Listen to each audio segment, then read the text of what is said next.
So, hey everybody, it is day, I believe, 12 now of 31, and I'm looking at Monster Humanoids from the Deep, or just Humanoids from the Deep as it's known.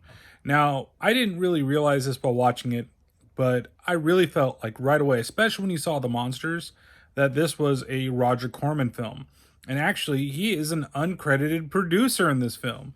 So it's no wonder why I enjoyed it so much. Now, it's really kind of cheesy, of course, what Corman film isn't. And it's directed by, I think, Barbara Peters. It's one of the few length films that she actually did direct.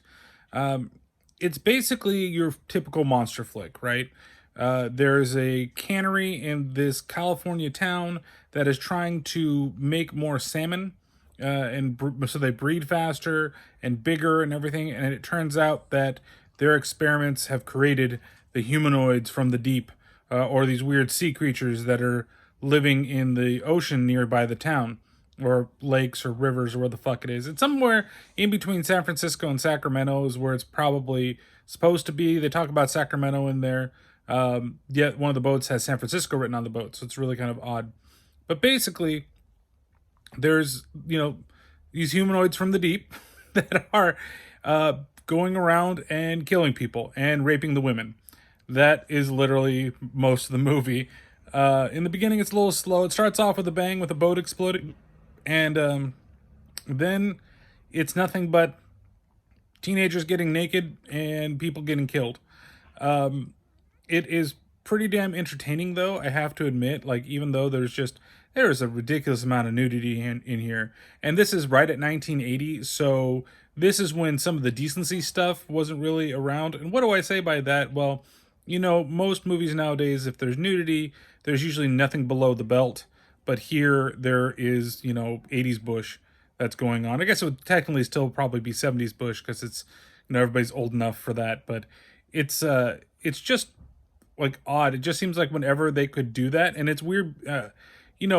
I'm not saying that it's only male directors that do this type of thing, but it is a little odd when it's a female director that has so many nude shots and focuses on like the female anatomy constantly throughout the film.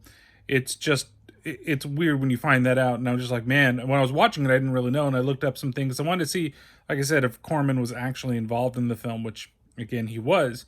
So I was like, whoa, it's a female director, because like the first 30 minutes, there's so many like butt and boob shots, like just focus and close-ups, and I'm just like, this is really odd. Well, odd, but what it is for the 80s. But the creature designs are actually relatively good, except for I don't like the long arms that much. They're just a little too long for my tastes.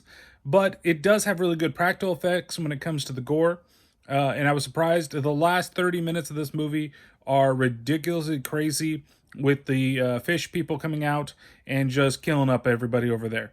Heads get ripped off, arms get ripped off, people get slashed. Like I said, the practical effects is pretty good, but it's just a really simple story. It's cheesily acted.